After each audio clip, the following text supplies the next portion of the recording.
Comment Raphaël va-t-elle se reconstruire après ce que lui a fait subir Stanislas? La productrice de Demain nous appartient, Aude Thévenin, tease ce qui attend le personnage de Jennifer Loré sur le plan professionnel et amoureux. Comment Raphaël Perrault Jennifer Loré va-t-elle réussir à se reconstruire dans Demain nous appartient après ce qu'elle vient de traverser à cause de Stanislas Yannick Laurent? C'est la question que les fans se posent maintenant que l'Arche Emprise est terminée. Et la réponse devrait faire plaisir à une partie des téléspectateurs. Durant plusieurs mois, l'avocate a vécu une relation faite de mensonges et de manipulations avec Stanislas qui, sous ses airs de compagnon attentionné, était en réalité un redoutable pervers narcissique. Et un homme violent, suspecté d'avoir assassiné son ancienne compagne. Et si Raphaël, alerté par sa fille Camille Elisa Ezodine, par son père Sébastien Xavier Deluc, et par Chloé Ingrid Chauvin, a mis du temps à prendre conscience de qui était vraiment l'homme avec qui elle vivait, ses crises de colère et les coups qu'il a fini par lui porter à plusieurs reprises l'ont finalement poussé à ouvrir les yeux et à agir pour s'en sortir. Fou de rage, Stanislas a essayé de s'en prendre une dernière fois à sa compagne, et a commencé à l'étrangler. Heureusement, Camille est intervenue et a poignardé son beau-père pour protéger sa mère. Un geste qui a évidemment sauvé Raphaël d'une mort certaine mais a également causé le décès de Stanislas. Débarrassé de l'emprise et de la menace qui pesait sur elle, Raphaël a pu se recentrer sur l'essentiel, ses filles, Camille et Maud Sixtine Dutheil.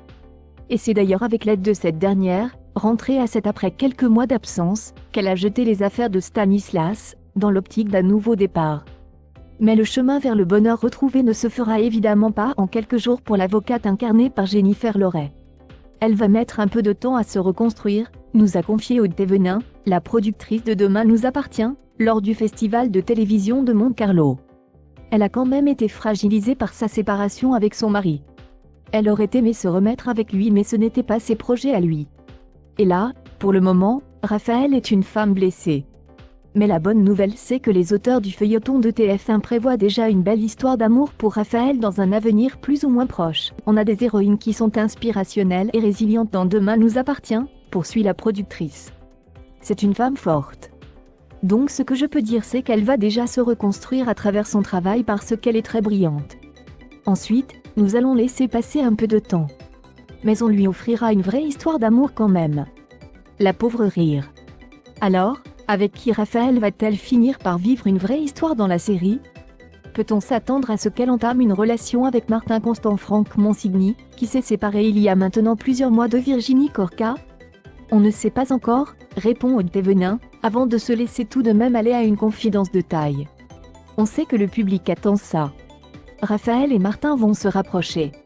Après, on verra, histoire d'amour passionnel ou non, le public de Demain nous appartient va donc prochainement assister à un rapprochement entre le commandant Constant et Raphaël Perrault. Et si, soap oblige, des obstacles ne devraient pas manquer de se dresser sur leur chemin, on a déjà hâte de découvrir ce nouveau duo en action.